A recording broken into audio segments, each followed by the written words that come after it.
Yeah, brother. You're listening to Nerd Overload, the pop and geek culture show that's got everything in Hulkamania running wild. Boo! Oh, this guy stinks! I'm Sam. I'm the Hulkster. I'm Cody. And we have a great show for you this week. Let's step into the squared circle of nerddom here. We're going to be talking about all sorts of stuff. Yeah, brother. Yeah, brother. Just a whole smattering of whatnot. But first, let's talk about some things we have been checking out. It's John Cena! I didn't see that one coming. You didn't Cena that one coming? It works on multiple It does. levels. You know what? I was driving through. I picked up McDonald's You this drove to afternoon. McDonald's? I You drove maniac. through a McDonald's. Yep, just like Three people died. Well, you know what? They shouldn't have The been getting McRib their was back. McNuggets at the time. The McRib was back. No, but seriously, I drove through, and as I was pulling, they have those digital screens. Yeah. And I pulled, the one on the south end of town doesn't work. well, Yeah, sure, it's always broken. It's always broken. But I was pulling through after I had ordered, and John Cena popped up. Is he selling? Is he a spokesperson for McDonald's now? There's probably some. And weird, it was in a suit, holding up nuggets or something. It's probably some weird promotion. They're always doing weird stuff did like it that with anymore. The Grimace, when it was the Grimace's birthday, he would pop up on the screen. Oh, really? Nice order. Or whatever. Oh, yeah. Nice order, bro. Oh, gosh. All right. So, yeah, what have you guys been doing this week? Well, let's see here. I watched the last episode of Creature Commandos. Yeah, I watched that too. I haven't got caught up, but go ahead and talk about it. Did you cry? No, I didn't cry, but I cried. I cried. It was good. It was a really good episode. There's a very sad moment, right at the beginning, and it's like, ooh. Like, of all the sad moments, I don't know, I feel like that one was kind of the worst.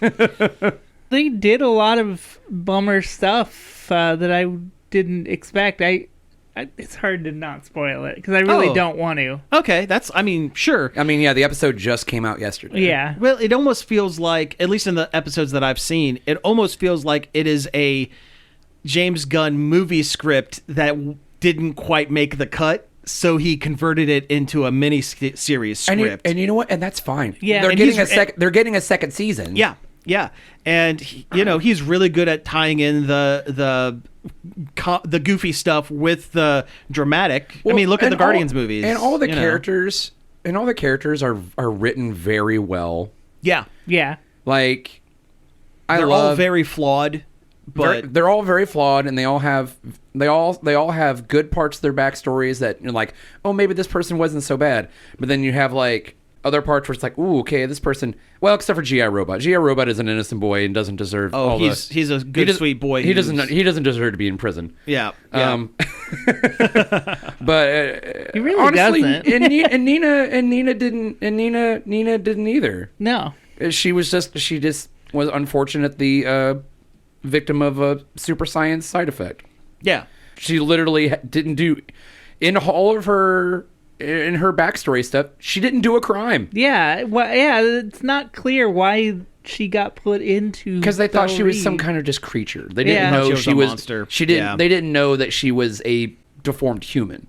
And she is a character from the comics. I didn't think she was, but she hasn't shown up all that much. Her scientist father was a member of the team for the original Creature Commandos. Okay. He was like the team scientist. Okay. And then they retconned that, oh, yeah, no, he had a daughter, and he did a bunch of genetic testing on her because he's a mad scientist. Well, in the show, he did it because she was born with a birth defect of her lungs being on the outside of her body. Oh, gotcha. And so he tried to infuse her DNA with fish or amphibians or something, and it turned her into basically the creature. Yeah. And A gill woman. Yeah. In the comics, it's just that, oh, yeah, no, her dad was a crazy mad scientist and was just genetic testing on whatever he can get his hands on. He was just a good guy. In the show, he was like the best dad. Yeah. Okay, yeah. Super loving, doing everything he could for her. The mom was the worst. Like, Oh, really? Yeah. You could definitely tell she had equal parts postpartum and just not handling a severely disabled child very well. Oh, gotcha. And she dipped out. It was bad. It was oof. It was of all the backstory ones, hers is pretty rough. Phosphorus is pretty rough. I was going to say Phosphorus was probably going to be pretty rough. Yeah, his was pretty. Yeah, he definitely hit that Joker switch of all it takes is one bad day. Yep. But the way he kills people is the most brutal. Yeah, it's always so gross. He just burns right through people. I mean, when you have the power set that he has and he can't, touch things. But also, he must be able to control it a little bit because he doesn't constantly burn his clothes. Well, that's true. But then again... And he can touch other people without infecting them. There is a throwaway joke in like the first or second episode or something like, so what happens if we're like, too close to him all the time? They're just like, well, don't be. Just don't be. Sure. Like in that last episode, a bunch of the guards are like petting and loving on Weasel. Oh yeah. And the bride's like, well, why do you want the guards to pet you, Phosphorus? He's like, actually, yeah. I haven't felt the human touch in 15 years. Yeah. I did love his in his backstory flashback stuff when after he became a villain and went full Batman Rogues Gallery crazy. I love the way his goons looked. Because how Gotham... The skull face paint. Yeah, how all Gotham goons have a theme. Oh, they have a theme, of course. Yeah. I think it's one of the things I love about, especially the Batman level stuff. It's always, no matter how techno or weird, there's always that little bit of hint of this came out almost 100 years ago level of pop culture. Well, it can't be all serious because all serious is no fun. Yeah. Batman as a concept is an inherently goofy concept. Yes. So you got to at least wink a little bit. And that's why I love DC's name alliteration. Yep.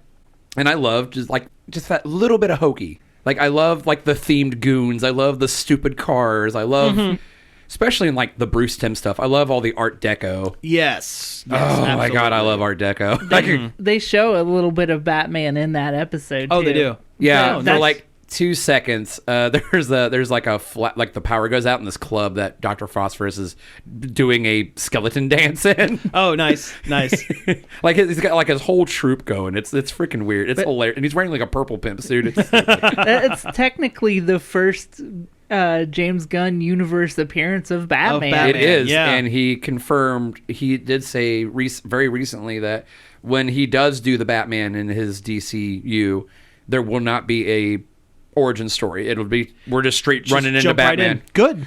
That's the way it needs to be. Everybody knows Prime Alley. Everybody knows the pearls. We don't need to see the pearls falling. Don't need it. Yeah, it's been done. It's been done so many times. They already figured this out with Spider-Man. Yeah. Yeah, you don't need to insult your audience. People know who these people are. Mm-hmm. It's one thing if you're doing something for a very obscure character that maybe not a lot of people know. You like Madam Web and how her backstory is intrinsically tied into Pepsi.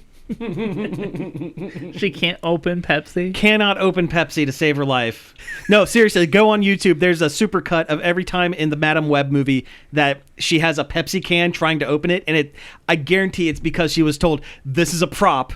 We have to reset this scene multiple times. You do not open the can. So she's just fiddling with it. Yeah, she doesn't know. She can't just hold it. She doesn't know what she wants to do with her hands. Label out. That's the only instruction. No, she doesn't even do that. Oh, wow. Sometimes the label isn't even out. But then again, the main villain of the movie is, spoiler, crushed by a giant Pepsi sign.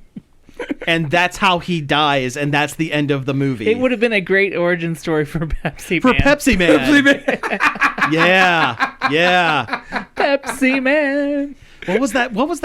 The Japanese ad? It was an American guy saying broken English. Pepsi for TV game. Pepsi for pizza? Yeah, Pepsi for pizza. Oh yeah, the Pepsi Man Pizza Hut thing. Yeah, Pepsi for pizza. It was right around when the Pepsi Man PS1 game came out. Mm-hmm. I still every now and then go on eBay to look to see if they have any of the old Pepsi Man action figures for sale. That game rules too. Pepsi Man's a good game. It's a good game. Yeah. Yeah.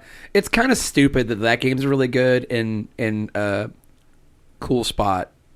Cool Spot's pretty good. Ended up being a good platformer. It's okay. Oh, sure. It's fine. I like it. I don't know. Maybe it's just nostalgia for me. I really like it. I don't like those kind of platformers where it's like a big multi-direction scrolling room. Oh, yeah. And they don't give you like arrows or a map or Yeah. whatever. A clear direction of where figure you're it going. out. Yeah. Yeah. No, not unless it's Metro. Oh, not unless it's Metroid. Yep. Your bias is showing. But even then, Metroid is a series of hallways. Yeah, it basically is. But what else? Cody, you do. I feel like we dominated, or Sam, since me and Cody kind of did both that. No, I saw Nosferatu on Tuesday Oh, nice. I've been seeing so many memes because it's very memeable. Yeah. It's a great movie, and go in and take it seriously. It's a serious movie, but there is like a kernel of comedy in there just because of the way it is. But I thought it was really good. Gothist movie of the year. Nice. Does he have a big stupid mustache? Yes. Okay, because Excellent. I keep seeing like art, and I'm like, what is up like with this big like the what was that meme comic with the dad in the chair and he turns around to the sun. He's got the big stupid mustache. Oh, yeah. It was a weird choice for Nosferatu to have a mustache, but it works. Maybe it was to make him look more, I don't know, like Vlad the Impaler-y. Yeah, that's probably what they were Make him going look for. more Yeah. kind of Slavic. Yeah. Yeah, when you first meet him, he's got a big fur hat on. And that, too. okay, that Oh, makes really? sense. Yeah. Like, Okay. It's kind of hard to see because he's in shadow most of the time, but he definitely is wearing a big fur hat. Is the movie in color? Yeah. Okay. Nice. Do they call him Count Orlok in Yeah. it? Oh, Okay, yeah. good. Yeah, a lot. Good. Okay. I was hoping that they wouldn't just say, "Hello, my name is Nosferatu." No, a Nosferatu, I guess it's kind of what he is. Yeah, it's like a proto-vampire Yeah. kind of thing. That's what Willem Dafoe calls him. Yeah. Who's also very good in this movie, playing a kind of, well, he's Van Helsing, Yeah. but not really. Because it's just Dracula with the names changed, just like That's the basically original what silent it is. movie. Yeah. There was a lawsuit about it back in the day, Sure was. but now they're both public domain, so you can do whatever you want. Do whatever you want. They can high five in a movie all you want. Yeah. Go Team Vampire. Yeah. They could still make a little V. They could do a V. Yeah. That's where I went with it. Yeah. No, have you seen the original? Oh yeah, I've seen the Yeah, I original. love it. Yeah, I it's love the good. original. It's really good. And then there was one. It was Oh, that weird remake? there was a weird remake with Klaus Kinski. It was like a German There's remake kind of Werner thing. Herzog. Werner made Herzog, it. yeah. When the day that Werner Herzog realized that he hated Klaus Kinski with every fiber of his being. Isn't that movie kind of like what that cursed Nosferatu documentary or whatever it was about? Yeah. Yeah, because There's like a bunch of weird crap happened on set. a bunch of weird stuff happened, and Klaus Kinski is, from what I understand, or was, an incredibly difficult man to work with, deal with, speak to, and then so kind of like a Kubrick. yeah, and then there was a movie that was the supposedly the making of Nosferatu, but Max Schreck, the actor, was actually a vampire, and that had Willem Dafoe as Max Schreck as Nosferatu. Oh yeah, it's Shadows of the Vampire. Something like that. Yeah. Shadow of the Yeah. Vampire. Yeah. That movie's actually really good. I went home after we watched Nosferatu and read the entire Wikipedia page. Nice. Yep. Of like the new one or just in general? Just in general. Well, I started at the new one and then I bounced around a lot. Like as Wikipedia holes go. yeah. But no, good. I'm glad the new one's good. I've been kind of looking forward to see it. I don't know why they released it now instead of Around Halloween. more of a Halloween or something like that. They were doing a ghost story for Christmas type of thing. Oh, sure. I Okay. suppose. 'Cause Yeah. it did come out on Christmas Day. That's true. It wasn't dumped out in January. yeah. Where movies go to die. Did you see where Liquid Death was selling a full-size Nosferatu coffin? Yeah. It's like Really? $20,000. Yeah. It's so cool looking. It's a replica of the sarcophagus. Oh wow. But yeah. What's your check it out say? Oh, my check them out. So I sit and watch a bunch of YouTube videos, YouTube channels, stuff like that. So it kind of ties into a news thing we're going to talk about later in the show. But I've been watching a lot of the guy Legal Eagle on YouTube. I've watched a few of his videos. Yeah, a lot of his these days, they're pretty serious when it comes to like, because it has to do with current politics and stuff like that, and it really kind of explaining what's going on And like the fears that people are having, and yeah. But some of his older stuff, he would actually watch pop culture media that involved lawyers and would see how wrong or right they were. And he apparently, Harvey Birdman, while being a comedy show, does get more right than you would think. It's almost, he goes, Harvey Birdman's a better lawyer than my cousin Vinny.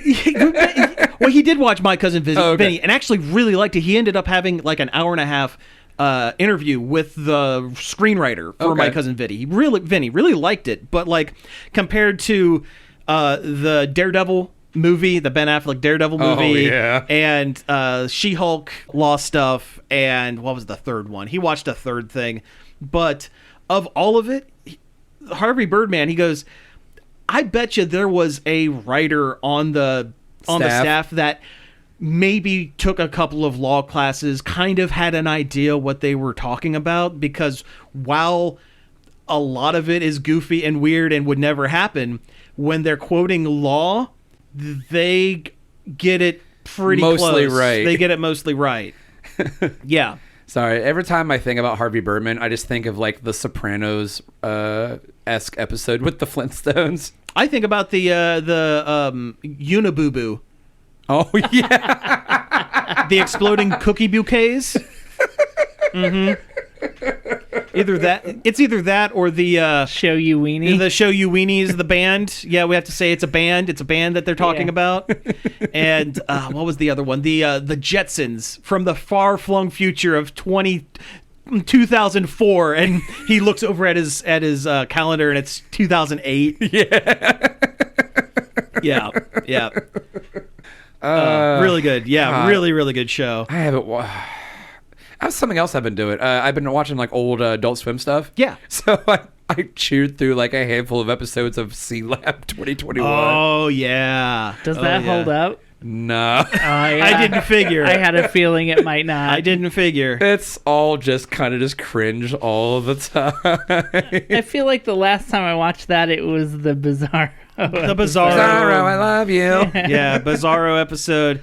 The Stimutax episode. I have the energy of a bear that has the energy of two bears. Makes no sense, but whatever. What was one I just... Oh, where Murphy hijacks the communication array and makes a pirate radio station. Oh, yeah. Yeah, the pirate radio station episode. The one where he declares Martian law. Around Christmas time on the Adult Swim YouTube channel, they had just a stream that was their various Christmas specials. Oh, nice. And I watched a bunch of those, and they're all so good. The Tim and Eric Crimbus special is excellent. I forgot how just unhinged that is. That's just Tim and Eric in general. Yeah. Oh, sure. Yeah, it's been a long time since I'd watched anything Tim and Eric. Yeah. Rats off to you. Oh, geez. The last thing that I've tried to go back through with Adult Swim, I got an inkling to try to watch Moral Oral.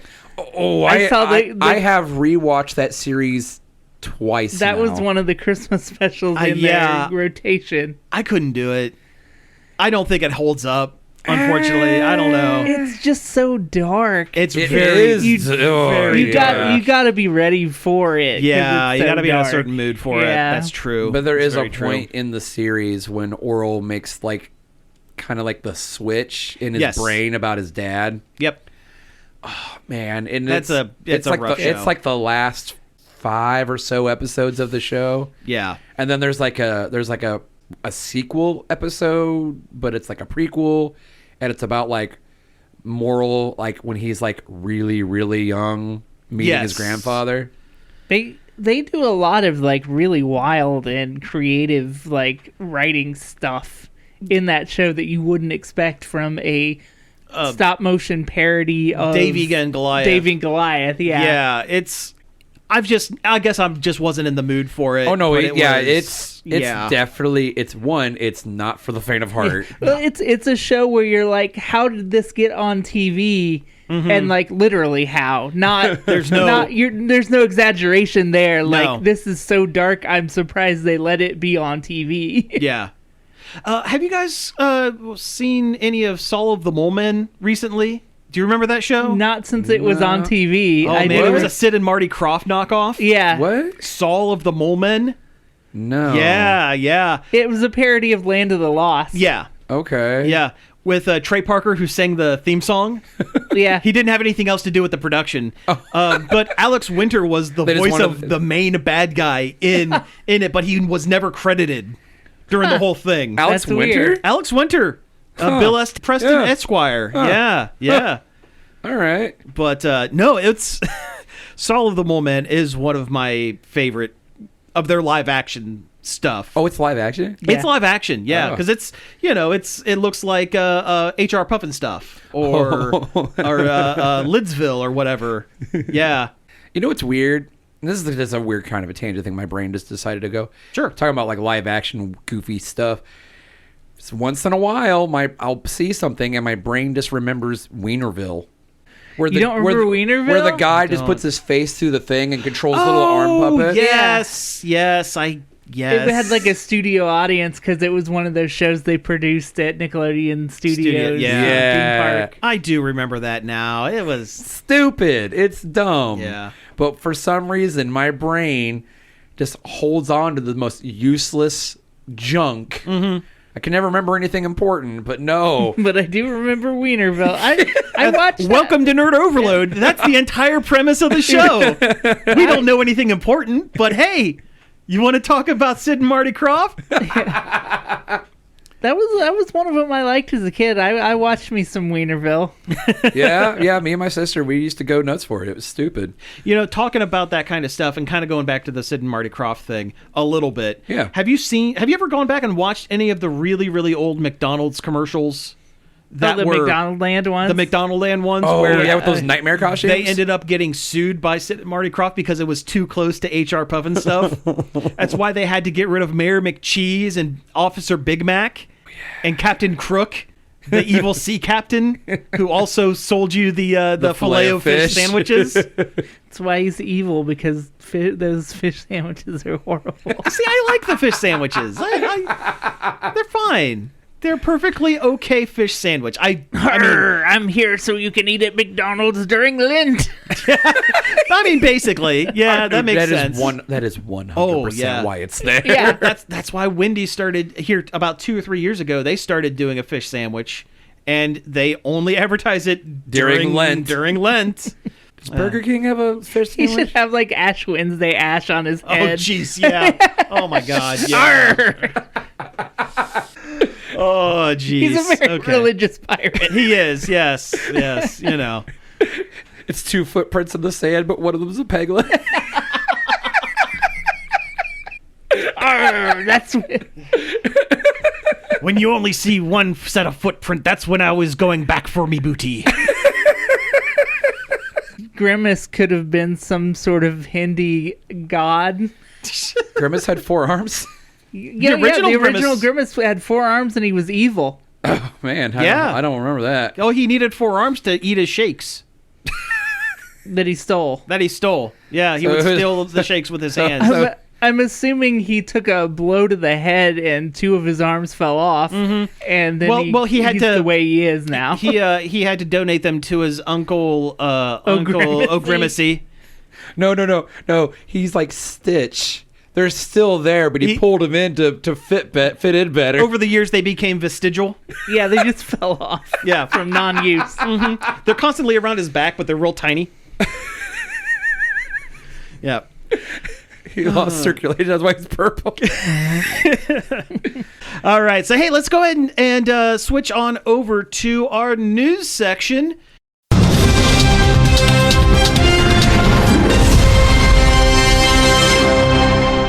Theme song. Keep that. Oh, I'm keeping that in. I'm keeping this in too. I don't care. So yeah, let's start things off. as alluded to in our intro, Hulk Hogan got booed off the WWE stage during its most recent Raw. Yeah, the first one on Netflix. Yep.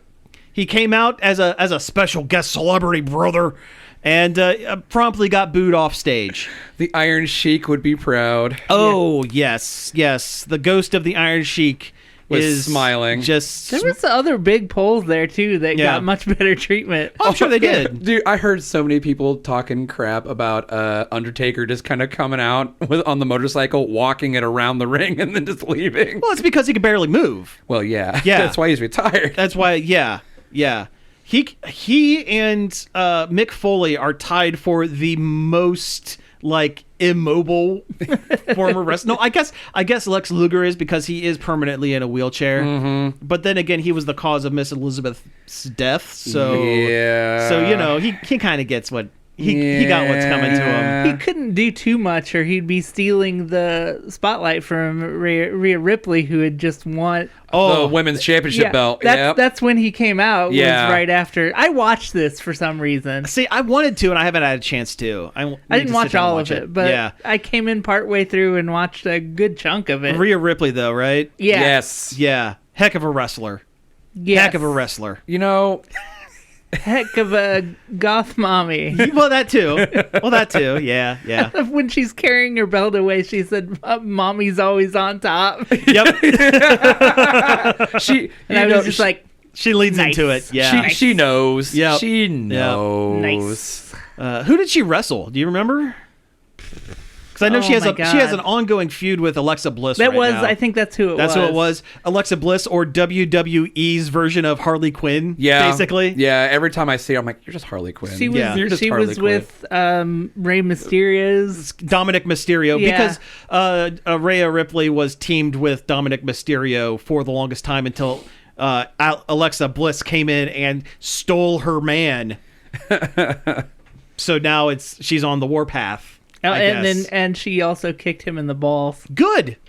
He is just an okay wrestler. And he is not his father, Rey Mysterio. They make him have a real awful mullet and mustache combo too. Oh, it's bad. He looks like a real dirtbag. He really does. Yeah. When the WWE makes you lean into the heel, you really got to lean into the heel. You got to lean in. Look at Hulk Hogan. He never pulled out of it. That means a real life heel. The Rock was there also. Yeah. To put a thing of peppers around, what's his name? Roman Reigns. Because Roman Reigns is also Samoan, and he's part of the Anoa'i wrestling dynasty, which includes The Rock and back in the day it was Rocky. His dad. Rocky Johnson was part of. Rocky Johnson married into it. But I mean, the Yokozuna. Oh yeah, who wasn't Japanese. He was Samoan. Yeah, he was the biggest Islander. He was the biggest Pacific Islander sumo wrestler. But you had Afa and Sika, the head shrinkers, and a bunch of others. And was Rafiki part of that? Yes, not Rafiki. Rashiki. Rafiki's the monkey from Lion King. Yes, Rashiki. Yeah. Oh my God. Oh. Yeah, the baboon. Yeah, the Fatu family, and they're all a part of it. Yeah. Wrestling. I know, right? Wrestling. I don't foresee myself watching any more live episodes of Raw, but hey, you know what? As you would probably have the best insight into it as a complete outsider going into it. Yeah. Because I at least kind of know what's going on, and Josh, you know wrestling. I float in and out. I'm definitely more knowledgeble of the '90s wrestling, era. The NWO and all that stuff, and John Cena the Attitude Era. Attitude Era, sure. John Cena came out for his farewell tour. That's fine. Yeah. So I think he's gonna go for another championship. I guess I don't. Okay. You know what? One more. Why not? Feather in his baseball cap before he has to go film more Peacemaker. Yeah. Well, this is actually I think he finished filming Peacemaker. This is probably cross promotion for Peacemaker season 2. Probably, but also, I mean, at least it got done because everything else right now is on hold. Yeah. He made a crack about not being a very good actor, and I'm like, You're a good actor, He's bro. he's a fine Yeah. actor. Yeah, he's better than 90% of the wrestlers turned actors. He is arguably a better actor than he is wrestler, because if you go back and watch some of his matches, he is pretty limited in what he can do. Also, his popularity was all charisma. He was not the best technical wrestler. Oh no, he telegraphed his stuff just a little too soon, and he couldn't do any crazy things. He was pretty standard. Yeah, he's very very vanilla wrestler, a vanilla ice wrestler back when he was the white boy rapper character. Oh yeah. Let's talk about not wrestling. Let's talk about not wrestling. What do we want to talk about? You know what? I talked about a little bit the Legal Eagle guy. So let's jump into that. He, along with a bunch of other YouTubers and other content creators, are suing the company Honey. That is part of PayPal. That is part of Owned PayPal. by PayPal. Yes. Oh, I didn't know that. Yeah. So it's I don't know the ins and outs, because I'm not a lawyer, but from the way it sounds... Put a big allegedly around all of this. Everything I'm about to say is allegedly. But from the way it sounds, so Honey is that thing that you download and you put it on your web browser, and supposedly it finds like promo codes whenever you check out. Most people try it for a while, find out it doesn't actually do anything, and then get rid of it. Yeah, it's just another plugin on your browser that may or may not be some sort of, I don't know, malware. Well, allegedly it's doing is, you know how when you watch YouTubers or podcasters or whatever, they do their promotions, and they say, okay, go to this website, put in code whatever, such and such, whatever, or get X amount sometimes off. there's not a code, there's just a link. There's a link, but they get a little bit of a kickback based on traction for sponsorship. Yeah, exactly. Well, Honey, what it does is, while it's, quote, trying to find the best deals for you, is going through and changing covertly changing the code, the cookie, the affiliate code, basically, so that they get the kickback from the sale and not the content creator that you... Linus Tech Tips. Right, for example, yeah. So, like, if we don't have anything like this, but say Nerd Overload was like, hey, yeah, go to this whatever, and... Go to audible.com and put in code Nerd Christmas Overload. Creep. Yeah, Christmas Creep. We don't have anything like that. But say if we did, but someone had Honey on their computer, when Honey would scan for things, they would put their own code in instead of ours, so that they would get the 5% cash back, and we would see none of it. Yeah. And this was after Honey also sponsored a bunch of content creators on top of that, trying to convince more people to jump into this and go, hey, this is a good thing, Yeah, do the thing. Yeah. So yes, they are class action lawsuits. There was a while where you couldn't watch YouTube without Mr. a Honey Beast yelling at you to download Honey on all of your computers in your house. I can't stand Mr. Beast. There's something shady about that guy. I can't. Well, yeah, he's super, super, super rich, and I've said it before. You don't get that rich being a good person. Yeah. There's just something. There's got to be something. He's way too everywhere. Well, he's the most dead-eyed, soulless. Oh yeah, being. he looks like a mannequin. Like all of his the YouTube thumbnails of him just like barely grimacing and like looking completely dead. Yeah. And I just literally can't go anywhere without seeing his stupid brand anymore. Yeah. Go to the gas station, go to Walmart, get whatever. You got to get his disgusting chocolate bars. Yep, and you can wash it down. You can wash it down with a Logan Paul Prime bro. Prime drink. Actually, don't drink Prime.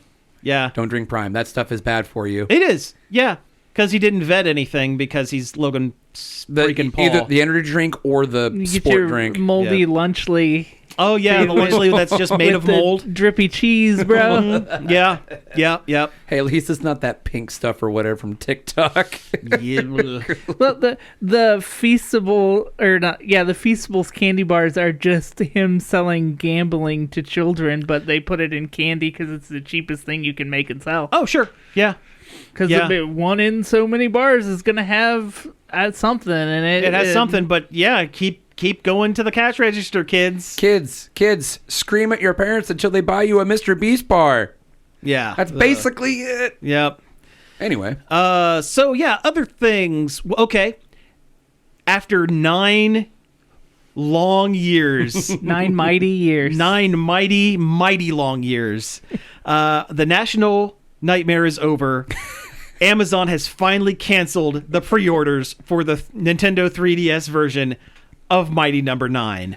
Do you not know what Mighty Number 9 is? Because nobody talks about it anymore. It was a Mega Man spiritual successor that fell far from the mark. Well, it was one of the first really, really big... Well, I guess Shovel Knight was one of the first really, really big Kickstarter games. Yeah. But Mighty Number 9, I would say, eclipsed that, at least in appeal. People were super excited because we hadn't had a new Mega Man game in forever. It was like that and the Double Fine point-and-click adventure game were like the two hot ones at the time. Oh, yeah. Yep. But Mighty Number 9, it had it was being backed by Keiji Inafune, the guy who claims to be the father of Mega Man, which he isn't really. He didn't create it, but he worked on it. He worked on it, kind of, yeah. And it was supposed to be this big, huge thing, and as the game took longer and longer in development... And they kept adding more and more goals they couldn't reach. Feature creep, and... Too many systems that want too many ports... Including the 3DS. And then they released a game that was not close to what they promised during the Kickstarter and also ran very badly. If you go back you'd have to go back about 7 or 8 years in the podcast, but there's an episode where I railed against it because I stupidly backed Mighty Number 9 almost a decade ago. And when I got it, it was a broken, janky mess. Kids, he was big mad. Oh, I was furious. It ground my gears, man. I remember at the same time they did Mighty Number 9, they did a Kickstarter for the next Shantae. Oh yeah, Half Genie Hero, and I went, I really want Mighty Number 9. But I think Shantae needs it more. Like, there's less of a chance that this is going to get made than Mighty Number 9. And you made the right choice. So I'll back Shantae, and I got a good game. Yeah, Shantae always delivers. Yeah, but anyway, there was one of the systems that the game was promised for was the Nintendo 3DS, and Amazon has had a pre-order listing for it this entire time. 3DS doesn't exist anymore. No, it's not even supported by its parent company anymore. Keiji Inafune barely exists anymore.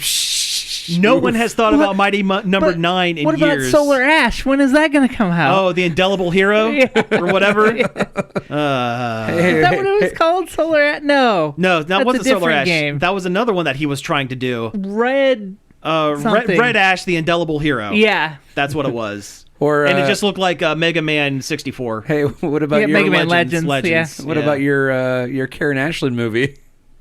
Well, you know what? If we want to keep talking about things that make you mad. I'm never kickstarting anything that you kickstart. No, that's fair. That's absolutely 100% fair. I make terrible decisions. I backed Genki when they had their switch to HDMI I did that too, thing. and I got it, and it works. It worked for me for about a month and a half, and then something inside it burnt. Oh, I used it about 2 times. Yeah. See? Well, switching over, let's talk about the Genki thing. Yeah. Peripheral manufacturer Genki was at CES, the Consumer Electronics Show, showing off all of their new peripherals for the Switch 2, and they had a system out that they were saying, this is the Switch 2, this is what it looks like. And people were reporting on this. It's leaked, here it is. It turns out, no. That's not what it was. Nintendo even had to make a statement saying, no, they don't have the Switch 2. That's not the Switch 2. And now they'll never get the Switch 2. And now Genki has rolled back and said, well, no, it was a model based on leaks that we had seen. So they know about as much as we do. As anybody else. Which is nothing. Yep. And that's a good way for Nintendo to pull their Their backing? Yeah, Yes. like, hey, you're not making stuff for us anymore. Bye. Absolutely. Which one of these days they're going to announce the Switch 2 or whatever it's going to be called. You know what? The end, March 30th is the end, or March 31st rather, is the end of the fiscal year. I guarantee it's going to be sometime before then. They've said Guaranteed. Nintendo has gone on record and said they will announce it before the end of the fiscal year. Nintendo doesn't lie. Yeah. They just might do it on the very last day. Yeah, it could be on the 31st or that last week. I've heard April. April? Okay. I don't know where I've heard that. Take that with the hugest grain of salt. I mean, that follows trends. It does. Yeah, thinking back. Yeah, that follows trends. That tracks. Sure. Oh, let's see. I wonder if we'll get a Nintendo Direct before then or not. I don't think so. It feels like it's been a long time. It's been a minute. We might get an indie showcase or a Pokemon Direct. Because that's all they've been doing is stuff about the theme park, and then let's try to Donkey Kong Land. Let's Shiggy Miyamoto out to show everybody Donkey Kong Land. I mean, they don't have any. There's like 2 games coming out in the pipeline. There's that Donkey Kong remake, and then there's the Xenoblade remake. Yeah, so it's just remakes. Yeah, and a lot of because everything is being worked on for Switch 2. And the other thing is, like, people have been tearing apart all the footage from Donkey Kong Country Returns, saying it's not as good. Like, backgrounds aren't as vivid.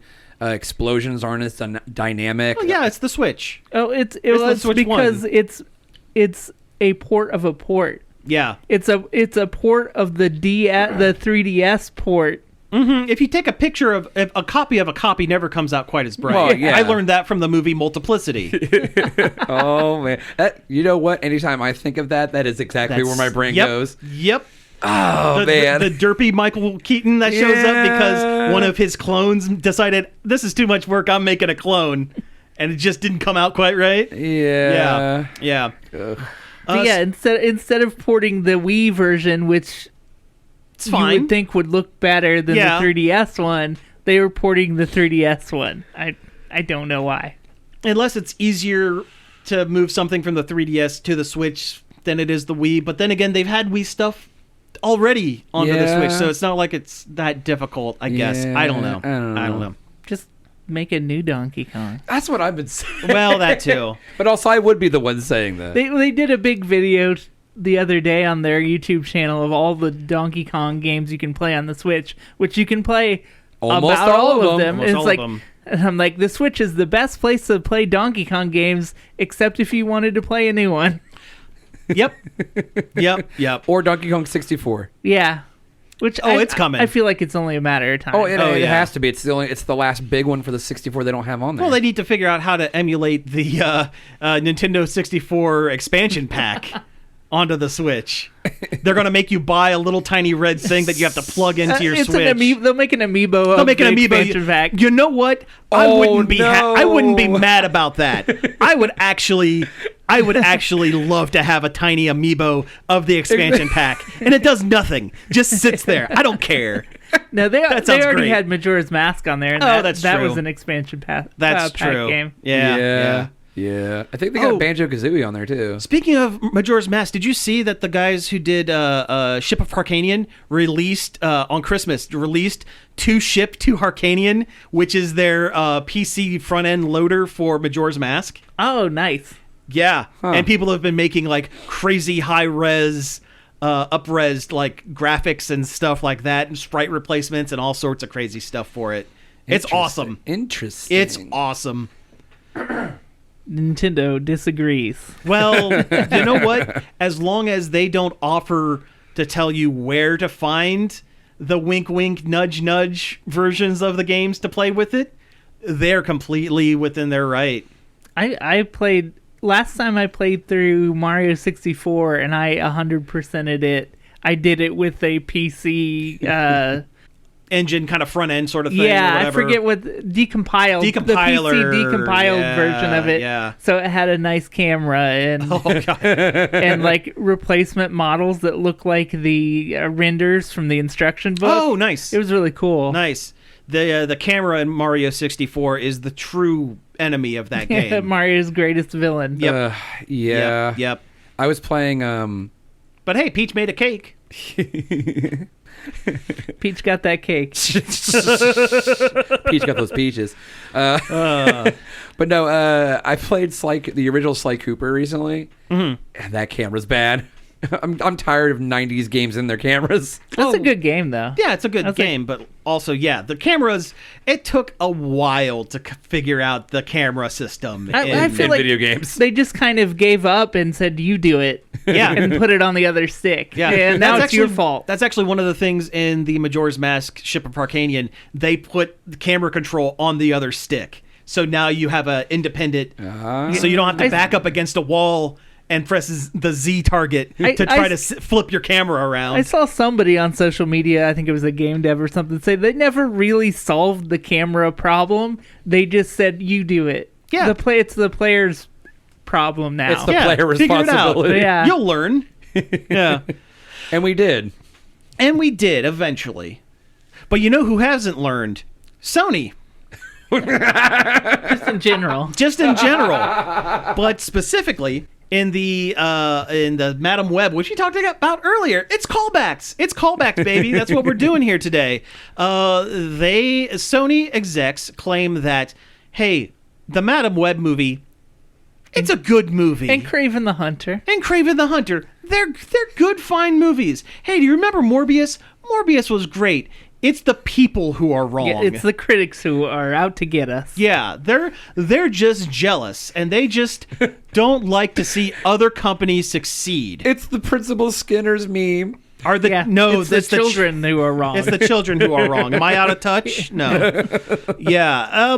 That is one of the most tone deaf things I've heard. I mean, they're Sony execs. That's what they have to say. It's like when Blizzard made their announcement for Diablo Immortal and was getting booed, and people are like, "What? You don't have phones? You don't have a phone? Yeah, that's stupid." You do have to back the products that you make, because otherwise, why'd you make it? Yeah, but just say something to the effect of, we stand by the creative decisions of the directors and the people who make these films. You don't have to go, hey, those critics, they suck and they're wrong. We are right and you're wrong. They're stomping their foot and making a little Veruca Salt tantrum. And to say it after even Marvel's been having trouble lately too, it's like, you're that blind to the world around you? Okay, you had one really good hit with Venom. Yeah. With Venom 1. And that Venom was good in spite of your usual shenanigans. There was nothing said that Venom, the first one, was supposed to be good. It was supposed to be terrible. Oh, yeah. But Tom Hardy was just a train wreck enough to get through it and make it fun. But so Sony is telling me that Dakota Johnson, who sleptwalked and didn't want to be there the entire filming, is an okay part of the Sony Cinematic Marvel Asterix universe. And the other women that you tricked to be in that film because they thought they were going to be in the MCU. They all thought they were going to be in the real MCU, and then they found out, no, it's the Sony MCU. Hopefully they fired their agents afterwards. Sincerely hope so. They got Waka experience. Yeah. I think Dakota Johnson literally did fire her agent afterwards. I believe it. Well, and then they bait and switched the fans, because the trailers all had, the other actresses in costume. That turns out it's a dream sequence. That sequence is 20 seconds long. It was in the film only for the trailer. That's it. Oh yeah, girl power superhero movie. No, JK. It's a giant ad for Pepsi. And a waste of Sydney Sweeney. Well, of course. Yeah. Yes. I watched that Nun movie that she was in. Oh, yeah? It was okay. It was okay? Yeah. Well, it has Sydney Sweeney, so it has to be at least okay. The expanded Annabelle universe. Oh, it wasn't that Nun. Not the Nun. It was... I forget what it was called. I keep wanting to say Conclave, but that's the Pope thriller. Yeah. Well, I'll tell you what, you think about the title of it while we do the end slate, because we've hit time on the show. Hey! You have been listening to Nerd Overload. Thank you very much for tuning in. You can find us each and every day over at nerdoverload.com. You can follow all our socials at links.nerdoverload.com. That includes Facebook, Instagram, Twitch, all of that fun stuff. We're on Blue Sky, pod.nerdoverload.com. We have 3 followers over there, but we're there. It was immaculate. Immaculate. That's it. You can give us a call on our immaculate phone line. The hot, fresh new number for that is 412-345-1413. Leave us a message, and we'll play it on the show. We will play it on the show. No ifs, ands, or buts. I don't care if you're a telemarketer or robocall. We're going to play it. What did you think of the Sydney Sweeney Nunn movie, Immaculate? Yeah. Tell us what you thought. Parker, if you're listening, tell us what you thought. We know you watched it. So you can find all of our back episodes on various podcast apps, including Apple Podcasts, Spotify, Amazon Music, and YouTube. And starting next week, big things happen in YouTube. It's going to happen. Okay. I'm teasing it, and that's it. I'm pointing at both of you. Big things happen on YouTube. And finally, I'd like to thank Parker for helping us out over at the Facebook page, and David Pencil for our intro and outro. So again, thank you all for tuning in, and we will be back next week. Pizza out, everybody.